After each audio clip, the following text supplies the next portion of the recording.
Sports कॉम्प्लेक्सचा आपण विषय माझ्या भागात मला चांगला व्हावा म्हणजे मी काय या स्पोर्ट्स कॉम्प्लेक्सच्या विरोधात नाही. मालवणात स्पोर्ट्स कॉम्प्लेक्स व्हायला पाहिजे जेणेकरून लहान मुलांना कुठेतरी प्लॅटफॉर्म मिळू शकतो.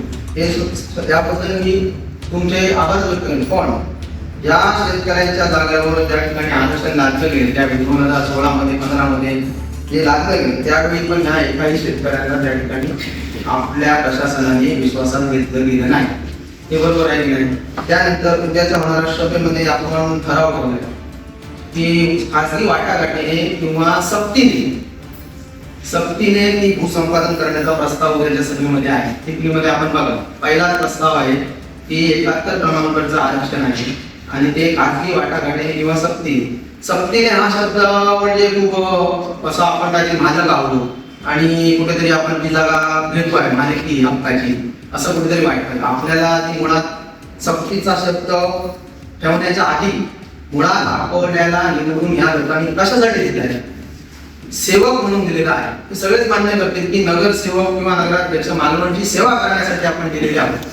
पण हा शब्द सक्तीचा म्हटल्यानंतर कुठेतरी अडचणीत आहे. त्यानंतर आणि स्थानिक नगरसेवक आहे की आहे भाग्यश्री असते. भाग्यश्रीला काय कल्पना दिली काय माहिती नाही. पण मला पण या स्पोर्ट्स कॉम्प्लेक्सच्या भूसंपादनाची कल्पना केली पाहिजे असं मी अपेक्षा तुमच्याकडनं देखील अपेक्षा होत नाही. म्हणून पक्ष राजकारणाच्या ठिकाणी बाजूला होतं स्थानिक नगरसेवक मला कल्पना दिली मला समजलं त्यावेळी सगळी मला त्यावेळी मला हे समजलं त्या शेतकऱ्यांना त्यांची बाजू मांडण्यासाठी का पाहिजे होतं. आज प्रशासन त्यांच्या वाटतं केलं पाहिजे होतं. शेती केली जाते हो. अनेक शहरात जागा विकून माणूस की काम विकून आहे या शेतकऱ्यांना होता आणि आरक्षण कामगार पण या शेतकऱ्यांच्या दिली म्हणून आपली जबाबदारी काय आहे की हो मालवणच्या विकासासाठी आपण स्पोर्ट्स कॉम्प्लेक्स करायचं.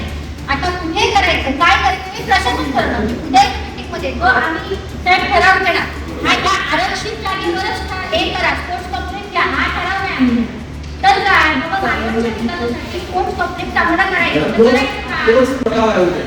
आरक्षित जागेवर स्पोर्ट्स कॉम्प्लेक्स करायचा आपण सांगू शकत नाही. आपण आमच्या साहेबांना काय सांगायचं तुम्ही पर्यायी जागा बघा ठीक असेल तर त्यांच्यापैकी कोणतरी थोडीशी जागा विकत असेल तर ती आपण घेऊ. परंतु स्पोर्ट्स कॉम्प्लेक्स हवं मालवणच्या विकासासाठी मालवणच्या आपल्या मुलांसाठी बाहेर कितीतरी आपल्याकडे काही स्पोर्ट्स नाही मुलांसाठी मग त्यासाठी मालवणचे स्पोर्ट्स कॉम्प्लेक्स हवं. पण पर्यायी जागा समजा या 300 लोकांचे काही 5 लोक असतील की बाबा माझी होती जागा आहे स्पोर्ट्स कॉम्प्लेक्ससाठी घे ह्याच्यावर अभ्यास करून आपण त्यांची घेऊ शकतो. इथे किती लोक आले लक्षात घेऊ शकते आपण तेव्हा काय करत असत ना दिवस करत असाल सोय येते कोणती येते म्हणजे जिल्हाधिकारी येते ते आपल्या पद्धतीने करते. जशी महाराजा हॉटेलची जेव्हा जागा घेतली गेली तसं विषय होतो ग्रीन झोनमध्ये जागा त्याच्यात तुम्ही बांधकाम करू शकणार नाही काय करू शकणार नाही. बरं आहे स्वतःला एका नेत्याचा गव्हर्नमेंट लिहून घेतात एक जागा घ्यायचं त्याच्यानंतर पुढे विषय होतो.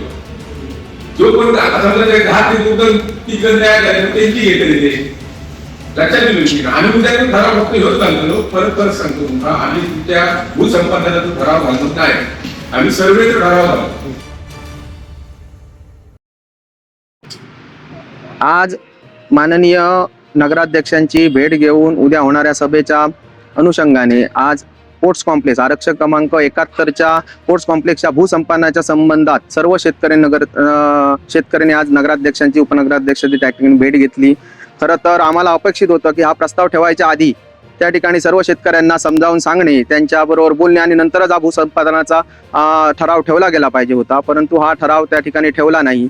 ज्यावेळी आरक्षण पडलं त्यावेळी या अन्याय हा सर्व शेतकऱ्यांवर त्या ठिकाणी झाला. माहीत असून पण त्या ठिकाणी शेत जमीन असून सुद्धा ग्रीन झोन असून सुद्धा त्या ठिकाणी आरक्षण टाकलं गेलं. परंतु सर्व शेतकऱ्यांना एकही काही कल्पना न देता उद्याचा भूसंपादनाचा ठराव ठेवलेला आहे. खरं तर मी म्हणतो मालवणवासियांनी नगरसेवक म्हणजे मालवणचे सेवक म्हणून आपल्याला त्या ठिकाणी निवडून दिलेलं आहे आणि हे सत्ताधारी मला वाटतंय आपल्या मालवणाचा मालक बनण्याचा कुठेतरी विचार त्यांच्या मनात आहेत. म्हणूनच काय की हा भूसंपादनाचा सक्तीने भूसंपादन करण्याचा ठराव या ठिकाणी ठेवलेला आहे.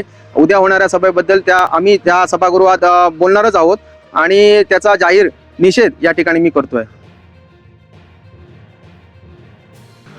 या ठिकाणी आज आम्ही सर्व प्रभाग क्रमांक मालवण नगर परिषद प्रभाग क्रमांक 10 मधील जी जागा आज आरक्षित आहे, म्हणजे आरक्षणासाठी ग्रीन झोन असूनही आरक्षित आहे, आणि यासाठी आम्ही 2016 मध्ये एक असा हे झालेलं आरक्षण विरोधी हरकती मागवल्या नगर परिषदेने.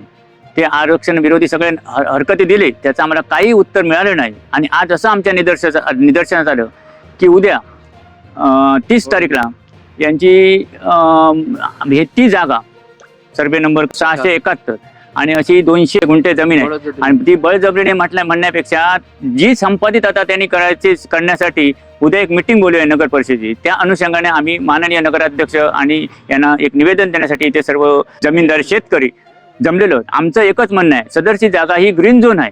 ती ग्रीन झोन असून त्याच्यावरती स्पोर्ट कॉम्प्लेक्स म्हणून हे आरक्षण पडलेलं आहे, आणि त्या आरक्षणासाठी आता 4 कोटी निधी आलेला आहे. आणि तो निधी खर्ची घालण्यासाठी त्यांनी आमच्या कुठच्याही शेतकऱ्यांना विश्वासात न घेता, जमीनदारांना विश्वासात न घेता डायरेक्ट भूसंपादनात सर्वे आणि भूसंपादन अशी मिटिंग लावली सभा. ते आम्हाला समजलं म्हणून आम्ही नगराध्यक्षांना याच्यावर आमचा सर्व शेतकरी जे जमीनदार आहेत त्यांचा विरोध आहे आम्हाला. आणि त्यात असं म्हटलेलं होतं की ही जमीन तडजोडीने म्हणजे त्यांना हे करून घेणे किंवा सक्तीने घेणे असा त्याच्यात प्रयोग एक हे होतं, म्हणजे सरकारी भाषेचा उल्लेख झालेला होता. त्यावेळी आम्हाला ते आक्षेपार्ह वाटलं की या ठिकाणी लोकशाही आहे, आणि या लोकशाहीत अशी सक्ती किंवा अशी भाषा ही आम्हाला परवडणार नाही. म्हणजे सगळे आम्ही जमीनदार शेतकरी सगळे व्यतीत होऊन या ठिकाणी न्यायासाठी आलो असं समजलं की आता नगराध्यक्ष असे म्हणतात, आणि काही नगरसेवक सत्ताधारी पक्षाचे त्या ठिकाणी उपस्थित होते, विरोधी पक्षाचे कोण दिसत नव्हते. एकच आमच्याबरोबर 1-2 दोघेच होते, एकच होता तपस्वी मयेकर.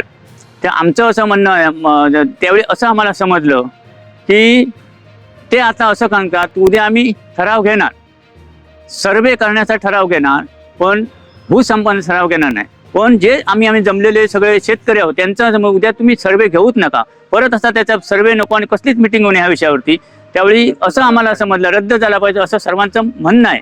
परंतु त्यांचं असं म्हणणं आहे की निलेश राणे साहेब जे आमदार आहेत या ठिकाणचे, त्यांनी आणि निधी मंजूर त्यांच्याशी आम्ही बोलणार, तुम्हाला सर्वांना एकत्र करणार, त्यांच्याशी काही विषय मांडूया. की आमचे अनेक प्रश्न आहेत की हे जे जमीनदार आहेत या जमीनदारांना पर्यायी जागा नाही आहे, आणि हे वारसा हक्काने मिळालेली जमीन आहे, शेत जमीन आहे, आणि शेतकऱ्यांची शेत जमीन आहे आणि ग्रीन झोन आहे. या जागेमध्ये जर नागरिक साधा काही बांधकाम करू शकत नाही तर शासन कसं बांधकाम करून हाही प्रश्न आम्हाला उपस्थित होतो. आणि यापूर्वी जे आम्ही हरकती दिले होते त्या हरकतीचं काही अद्यापपर्यंत काही उत्तर आम्हाला आलेलं नाही. असे असताना अचानक सगळं घडलेलं आहे, 2 दिवसातलाचा विषय आहे. आणि म्हणून आम्ही त्यांना आमची एकच विनंती होती, आमदार साहेब आहेत ते आमचे गॉडफादर आहेत असं त्यांचं म्हणणं आहे. ठीक आहे, ते आमचेही आमदार आहेत, कारण मालवण तालुक्याचे ते आमदार आहेत, मालवण कुडाळचे. त्यामुळे बरोबर त्यांनी निधी आला, त्यांना आम्ही सर्व तुमची हकीकत सांगतो काय आहे ते आणि करतो. पण आमचं एकच म्हणणं आहे, उद्याचं जे तुमची ठरावाचं काही नियोजन आहे ते पुढे टाकला, त्यांच्यासमोर सगळ्या आमच्या शेतकऱ्यांका घ्या, शेतकऱ्यांचं म्हणणं ऐकून घ्या, आणि शेतकऱ्यांनी जर नाही हे केलं तर आम्ही ते काय ते वेळ पडल्यास न्यायालयात जाण्यासाठी ते शेतकरी तयार आहेत. ही नंतरची पुढची बाजू आहे. पण हे लोकप्रतिनिधीमधून आमची सगळे नगरसेवक असतील, नगराध्यक्ष निलेश राणे साहेब असतील, पालकमंत्री साहेब असतील, सर्वांना एकच विनंती आहे, शेतकऱ्यांवर जो काय अन्याय होत आहे त्या अन्यायाला वाचा फुटलीच पाहिजे. आणि कोणत्याही परिस्थितीत त्यांची जो आरक्षण पडलेलं आहे ग्रीन झोन असणे काय तो रद्द झाला पाहिजे, आणि या कॉम्प्लेक्सच्या याच्यासाठी ती जागा दिली जाणार नाही असं सगळं एकजुटीने आज या शेतकऱ्यांचं ठरलेलं आहे. त्यावेळी तडजोडी नाही आणि सक्ती नाही, या माताशी सर्व ठाम झालेले आहे. त्यावेळी त्याचा पुढील जो काही विचार आहे उद्याच्या मिटिंगचा तो नगराध्यक्ष साहेब असतील, नगरसेवक त्यांनी निकाली काढावा असं आमची सर्वांची एकमुखी मान्यता आहे.